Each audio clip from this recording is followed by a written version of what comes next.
I totally understand that Duke basketball has this gauntlet of a non-conference schedule, and we hope that it ultimately tests this team and gets them ready for March Madness. But what if it all goes wrong? Then what? Hi, everybody. Dick Vitale. Hey, make sure you listen, man, to Locked On Blue Devils with J.J. Jackson. He's awesome, baby.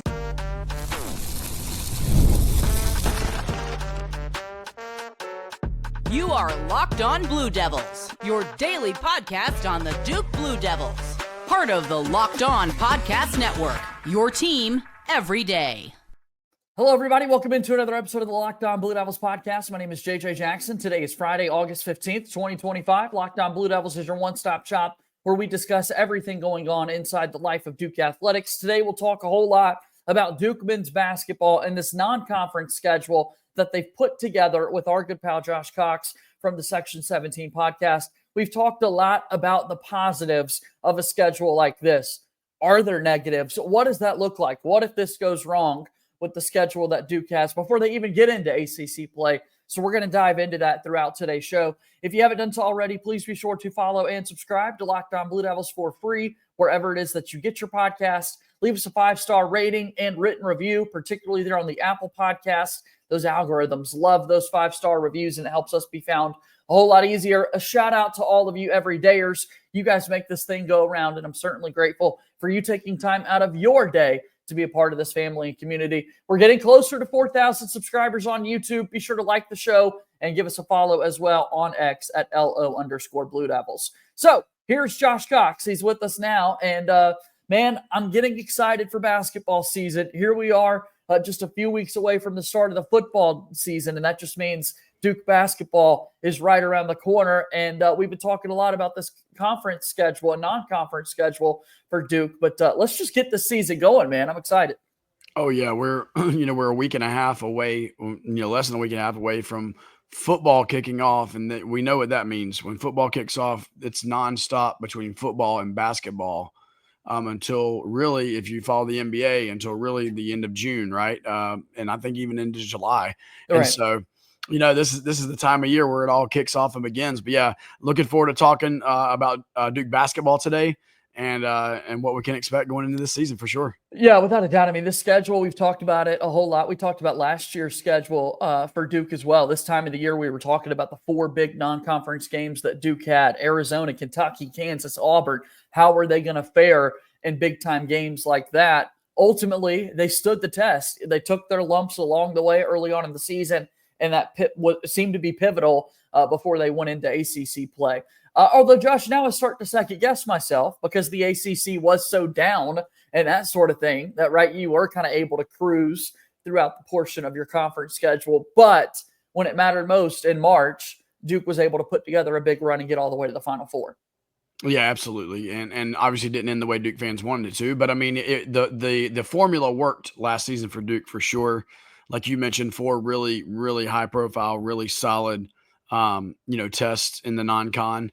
I think the pivotal moment for Duke really was that Auburn game, and they really they had to turn it on. And if we remember, it was the Isaiah Evans first half there where he just came in and couldn't miss.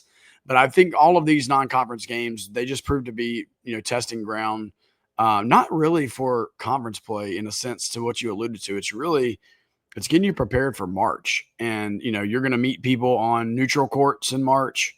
You're going to see people that you've not seen, people that are in different parts of the country that you're more unfamiliar with. And the more of those types of teams you can play in November and December, I believe the better off you are in March and April.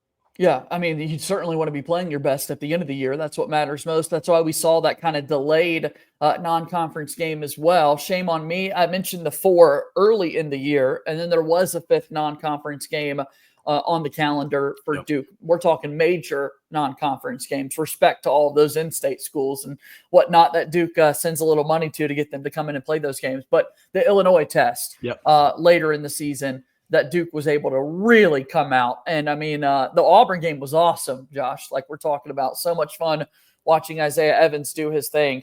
When people think about that Illinois game, though, in MSG, you're probably one of the first things you're thinking about probably is Spencer Hubbard knocking down a 3-point shot, the walk-on getting some love.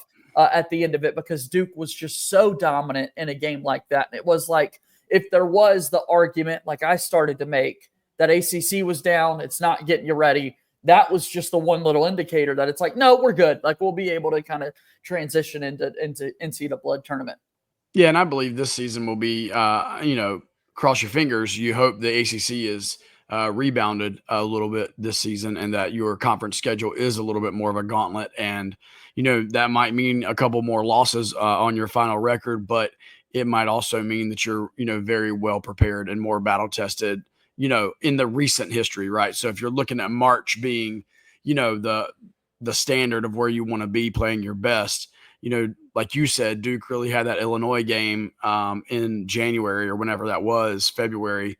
But really, if your ACC schedule is historically what it should be, you should be playing tough games all throughout January and February leading up to March. And it was just a little bit unique last year in that sense. Yeah, hopefully there's, people will kind of shift back towards the norm, and we like some of the hires that are made at fellow ACC schools and that sort of thing. If it goes wrong, though, and then on conference, kind of what is that big major what if is what we're kind of thinking about here today. I think the easiest and obvious answer for me, Josh, is that, well, that just means when you start to put together your NCAA tournament seeding, you fall down the line, which then sets yourself up for tougher games once you actually get to March Madness, right? But then in some instances, is that necessarily a bad thing? You start to put together the big run because people see just the number next to your name when they're filling out the brackets, and shame on them. They might forget what a program like Duke is and the talent of actual players on the roster and that sort of thing. So is that even necessarily a bad thing? Right, for sure. At the end of the day, college basketball is so unique in the sense that what matters truly in the regular season is to get you to the postseason. Now, obviously, you want to be a 1 seed, right? In a perfect world, 1, 2, or 3 seed, probably. But I mean, there have been low seeds to make runs, and what matters in college basketball is this odd single elimination. Yeah. Tournament where you've got to string together 6 wins in a row. Yeah. If you want to win a national championship. And so at the end of the day, that is what college basketball is all about. It is all about March Madness. It is all about positioning yourself properly. And then there is no hiding, JJ, behind a record, right? There is no hiding behind an easy schedule.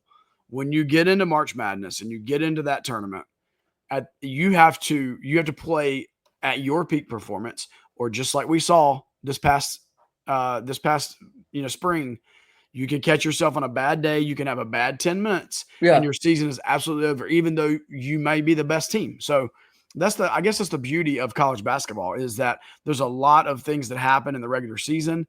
They're fun, they're entertaining, but it really matters like how good of an actual basketball team are you, no matter what your record is, in those 6 games that really matter in the end. 7-game series, us versus Houston. Gentlemen's sweep? Or we feel as good as 5? Is it a? I mean, 4-1. Yeah. Yeah. Okay. Yeah. I'm there with you. Question. I didn't want to. Sometimes I'm too Duke, right? I mean, maybe 6 games, maybe 14, maybe. Not a 7-game series, no, and certainly no way Houston wins a series Absolutely in any fashion not. Against Duke. Yeah. Oh, that hurts even more. I shouldn't have even posed. Posed the question. Yeah, Josh. if that was an NBA, if it was an NBA playoff structure, Duke absolutely cuts down the nets at the end of it. Man, for sure. All right. Well, let's continue to talk a little bit more about this non-conference schedule for Duke. I want to dive into it a little bit and wins and losses, what it looks like for the Blue Devils as our show continues here in a moment. Locked On Blue Devils is brought to you by our friends over at FanDuel. Listen up, guys. August 26th is officially FanDuel Futures Day, a brand new holiday for football fans who live for bold predictions and preseason hunches. For just 24 hours, FanDuel's giving you deals on NFL season predictions. So whether you're calling your MVP, eyeing a long shot division winner, or ready to crown your Super Bowl champion before week 1 even kicks off, this is your moment. Go ahead and take a flyer on the MVP race. Josh Allen, Patrick Mahomes, those are the guys that are getting all the love. But futures odds, what about somebody like Joe Burrow? I might get in on that action a little bit there. You can crown your Super Bowl champion in August as well. Got to show love to our hometown Carolina Panthers for sure. I'll be checking out all of that and more. FanDuel Futures Day. Visit the FanDuel app today and start planning those future bets now. Futures Day is one day and one day only coming up on August 26th. FanDuel, play your day, a proud sponsor of Locked On Blue Devils.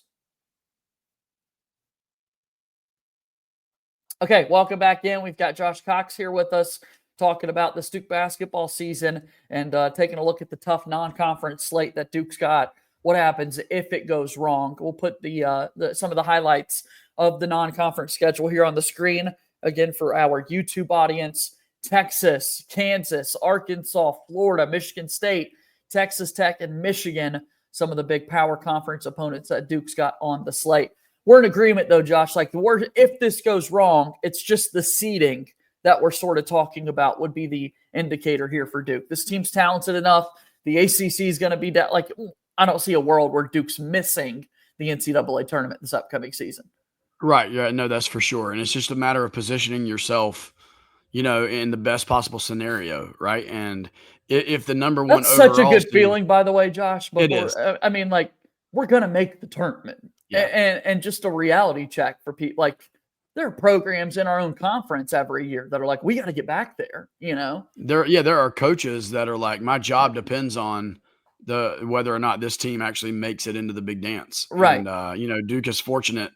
That's probably a whole different podcast we could do just off of like the privilege that Duke fans have with Duke men's basketball. I mean, just it's the expectation levels that this program has set and its fans have taken on, which is understandable, is just so ridiculous. And it really does border on some of the SEC football. It's all in the same vein of like the expectations every single year are to win the national championship. So yeah, that's what comes with being a Duke fan. Okay, so these non-conference games, the highlights, Texas neutral site game to open up the year, and then neutral site matchups with Kansas, Arkansas, Texas Tech, and Michigan. Kind of looking at these, any of them in particular that you kind of love, Josh, or just your overall thoughts on a neutral site basketball game as opposed to actually going into somebody's place?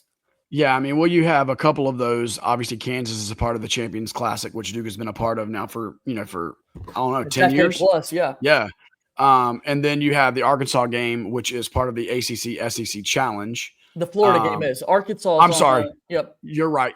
My bad on that. The Florida game. So the Kansas and Florida games are, that is what it is. That's just part of the schedule.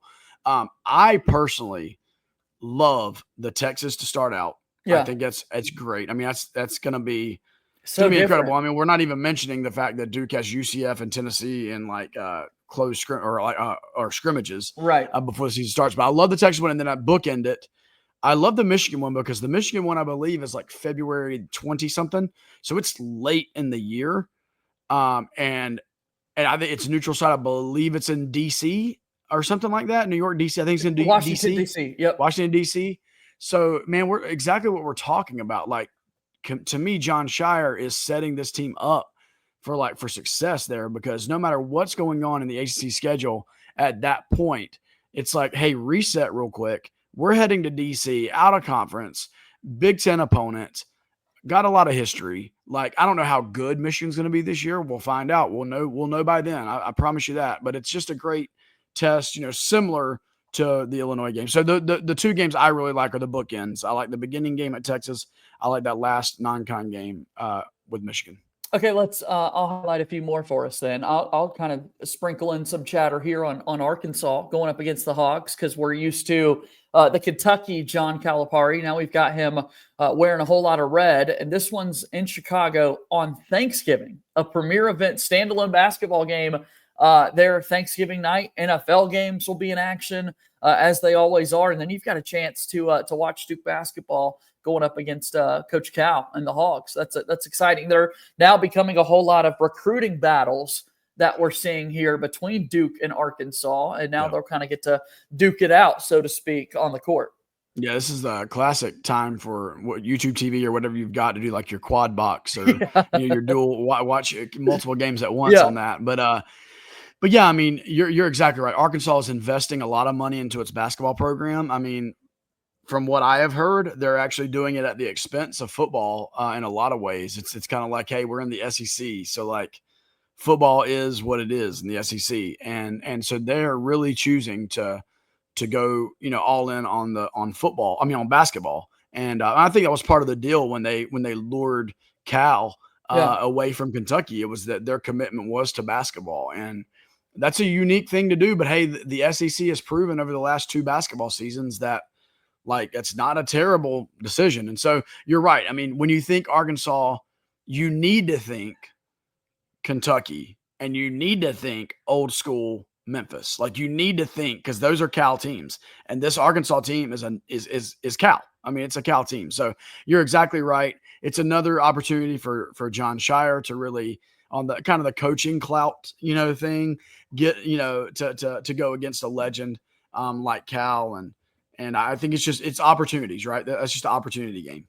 You're on fire today, man, because let's talk about the coaching clout, bringing up these topics that I do want to kind of add on for a second in the conversation. Here we are going into year 4 with Jon Scheyer as the head coach. Remember, like going into year 1, and especially in that second season, everybody's putting out their top college basketball coaches, and people would just get so upset and want to complain and be a little whiny that Jon Scheyer is already up there listed as one of the top coaches in the sport. You remember those days, Josh, right? Yeah. Oh, yeah. And now I just want people to be aware of the fact, like if you see college basketball and they start to all the graphics that these big networks are putting out there promoting the sport and that sort of thing, Scheyer's always there still.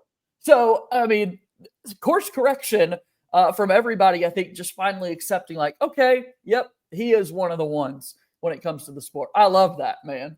Well, this past season, I mean, number one, being a good head coach, especially in today's climate, is way more than can you coach basketball at a really high level. It's can you run your program at a certain standard, and that Sure. includes recruiting, which I don't think anyone in their right mind ever questioned Jon Scheyer's recruiting. Maybe there were a little bit of questions, when he first took over, because they're basically saying was it just Coach K, right? Was it only Coach K?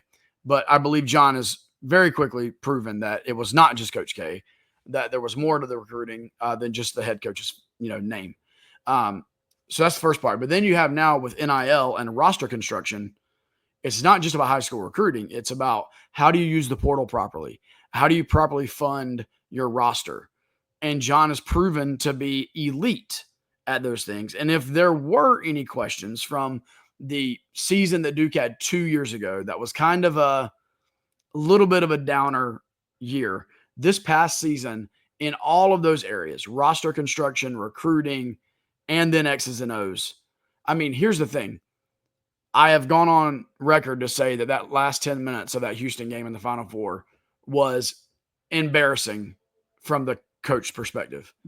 But we can say that because throughout the entire season, you saw this really high standard of coaching that happened. And you saw minutes being given to guys, and you saw development of players like Pat Gongba. You saw the Isaiah Evans, and we already mentioned that game against Auburn. Like you saw those things happening. You saw him willing to put a guy that was struggling like Caleb Foster, willing to bench him and then bring him back in at the end of the season. Like you saw those elements. So to me, Jon Scheyer's earning that. If people were naysaying early on, he's earning those accolades, and he's going to have an opportunity. Izzo, this season, he's got Cal this season. He's got Bill Self, Todd Golden. Yeah. Like another new up and coming guy. I was going to go to Todd Golden, who's got the Yeah. national championship. Okay. Tip of the cap. Jon Scheyer doesn't have that yet, but he's got the Final Four. Jon Scheyer doesn't have the off the court stuff that Todd Golden had attached to his name this year. So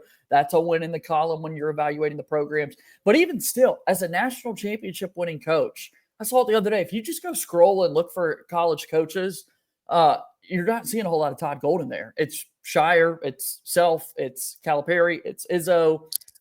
Hubert Davis will get a little bit more love than someone like him, which is funny in itself. So very interesting. All right, let's step aside one more little break here on the program, and then we'll wrap up here on Locked On Blue Devils. Locked On Blue Devils here today is brought to you by our friends over at Wayfair. As summer winds down, there's something nice about getting back into a routine you love. And Wayfair makes it easy to set up the season ahead. From bedding and linens to storage solutions for every room, Wayfair is your one-stop shop to refresh your home.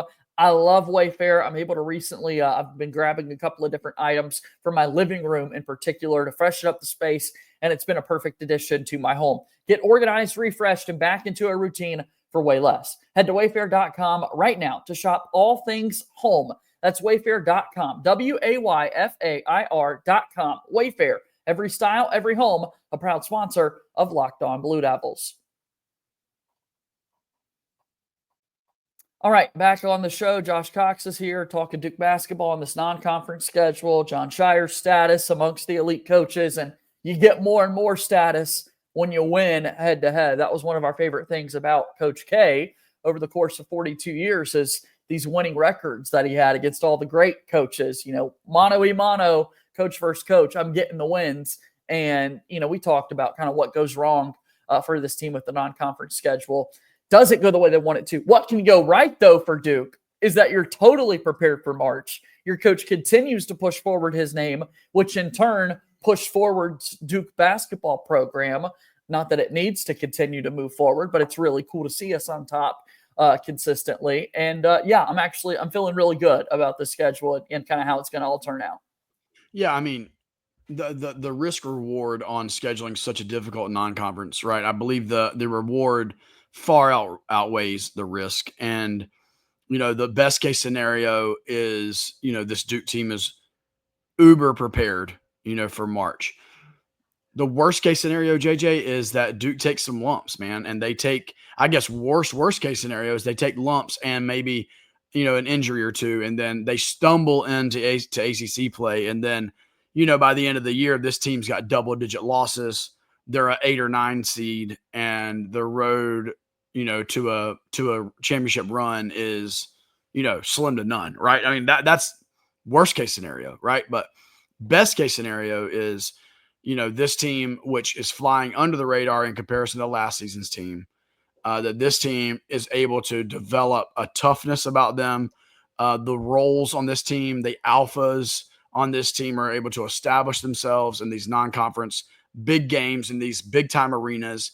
You know, you're able to see these guys who were playing, you know, high school ball last year play in the biggest and best arenas in the country now with, you know, primetime ESPN matchups and all of these things. And you really get to see, like, is Cameron Boozer going to be that dude, right? Is he, right? You know, can Caden Boozer, is he going to be, you know, is he going to take Caleb Foster's, you know, point guard spot? You know, is that going to happen, right? Sebastian Wilk, all these different people, Dame Sarr, like, yeah. Can these guys play in with the brightest lights? And I believe the answer is yes, but we're going to see that. And we'll discuss it obviously throughout the season. But I think best case scenario, right, is that Duke goes through these games, you know, not unscathed. They're not going to go undefeated through these games. But that these games don't kill their win-loss record, and that you just prepare them for the ACC and then ultimately for March. Again, it's Texas to open up the year for Duke. Very first game of the season against Texas, neutral site in Charlotte. You go back, this really doesn't happen that often, but Zion and RJ season in 2018-2019 season, very first game of the year against Kentucky, hung 118 on them. That was awesome. And then Duke had the Army game right after that. Duke's got an Army game on their schedule this year, a true road game against those guys. That's going to be fun. While we're talking non-conference, Josh, I'd be remiss if I didn't mention some of those smaller school games that Duke's got, like in Indiana State, like Army on the road, true. And then we've got the Brotherhood Run with Niagara and Howard coming into Cameron, Greg Paulus, Kenny Blakeney. That'll be fun. Western Carolina is expected to be the second game of the year for Duke, although that has not been officially announced and full terms have not been disclosed of that one there. But there will be a few games that you just need to have. You got to stack some wins and kind of build good habits and get in a rhythm, right? Yeah, for sure. I mean, every program needs those. And I like the fact that it seems that nearly every one of the non-conference games has intentionality behind it, right? Like Yeah. whether it be in state or close in the region, or whether it be a Duke related, game. Like I appreciate that. It makes it, from a consumer's perspective, or even from covering it in media, it's like, okay, this isn't just Duke playing Howard. No, this is Kenny Blakeney, right? This is a Duke guy, and he's coming back home. And so it just makes everything a little bit more. And instead of a ho-hum 25 to 30 point win against random school from random spot, there's a little bit of meaning there. And like that's all a part of what I said earlier about Jon Scheyer building this program, and being a head coach is way more than just coaching basketball. Yeah. So I think it's very good moves on the part of the program. Did you see, I didn't prepare you for this. Did you see Jay Lucas's non-conference schedule at Miami? Miami, I did not. Okay. Not great. And the internet might jump on this as well, which is interesting. For Miami, their non-conference games are against Jacksonville, Bethune-Cookman, Stetson, Elon, Delaware State, Southern Miss, FIU, Louisiana Monroe, North Florida. They play Ole Miss on the road in the ACC SEC Challenge. You got to do that. Yep. And they will play Florida and Jacksonville in a neutral site. They'll play one Thanksgiving week event against a couple of different teams. I think BYU. Yeah. I've definitely seen some chatter there about year one for Jay Lucas. In the spirit of talking these non-conference schedules, Duke very clearly not avoiding it. Yeah, for sure. I mean, we listed off 7 quality non-con games for Duke, and Right. I'm now looking at the Miami schedule, and literally it's Florida, BYU, Ole Miss, and the only 2. Ole Miss they couldn't do anything about. I will give them credit. The Florida's away, but do they not do like it's a neutral site away? Yeah. Okay, got you. Yeah, And then BYU. Yeah. So Yeah. I mean, yeah. Hey, listen, but you can't blame Jay. I mean, You got to build momentum year one. The Miami's in. Number one, a lot of those games were scheduled before Jay probably had to say anything. Yeah. Number 2, where Miami's program is, they do need wins. They need wins. And even though the quality of those wins will be, and man, if I do not want to hear quad 1 versus quad 2. I'm not ready for all that talk yet. But I'm sure that's going to matter. But, for Jay, it's like, man, let's win some basketball games. And like, yeah, but I'm sure, knowing Jay Lucas, I'm sure next season and the years following are going to have some more challenges. Let's end here, because we want to send people off into a happy thoughts going into the weekend here on this Friday, Josh. With non-conference, we're throwing numbers out there, quad 1, quad 2, quad 3. We've got some numbers that you and I were kind of compiling together. Duke can still win national championships when they suffer some lumps along the way, even winning national titles. 5 titles for Duke. Run me through those seasons, Josh, because Duke has had a couple of non-conference losses those years. No, for sure. And I would say, ironically, the one that had the most was the first national title team, that 1991 team. Is this a parallel to Scheyer's first? Exactly. Those teams had 3 losses. Now, the 1992 and 2015 teams, they went undefeated in non-con. And honestly, we didn't go back and necessarily look at all of those games, but I do know that the 2015 team wasn't Wisconsin early in the season, because that was a repeat. That was a rematch game. So they won. That was an AC Big Ten Challenge back in the day. 2001 had 1 loss. They lost to Stanford in non-con. 2010, which was, to me, it was Stanford, the anomaly. now an ACC opponent. Correct. Oh, yeah, now an ACC opponent. You're right. 2010, which is kind of a weird team, in my opinion, did lose to Wisconsin and Georgetown. So that is proof you can absolutely go undefeated, right, and continue that success. But you can lose 2 to 3 non-conference games and still be at the peak of where you need to be when it comes March. And so, if Duke's going to hang a 6, we'll see. Is that going to be the 3rd undefeated non-con, or will it be like the other 2 and make it the 3rd, the 3rd banner, 4th banner at that point that has losses attached to it in the non-con? Duke basketball never stops, and certainly Never going to does. continue banner hunting this upcoming season and that sort of thing. Josh, great to see you as always, man. Tell me about Section 17 and how people can support you. Yeah, for sure. So head over. Right now, we're at Duke FB Talk over on Twitter. My personal is at Joshua Cox. You can hit it there. But just talking all things Duke, man, football, basketball, and looking forward to the future. Josh, we'll talk soon, man. See you, pal. See you, JJ. And Josh Cox joining us here on today's show on a Friday to end the week. Spoiler alert, we'll have him back on Monday to do a little Mailbag Monday action, diving into some of your questions. Send them to us at lockedonbluedevils@gmail.com, or you can send them in the comments here down below. Great non-conference basketball conversation today. Thank you for your support, as always, here on Locked On Blue Devils. Be sure to subscribe to us on YouTube. Leave us a 5-star rating and written review wherever you get your podcasts. As always, go Duke. I'll talk to you on Monday. My name is JJ Jackson. Thank you and good day.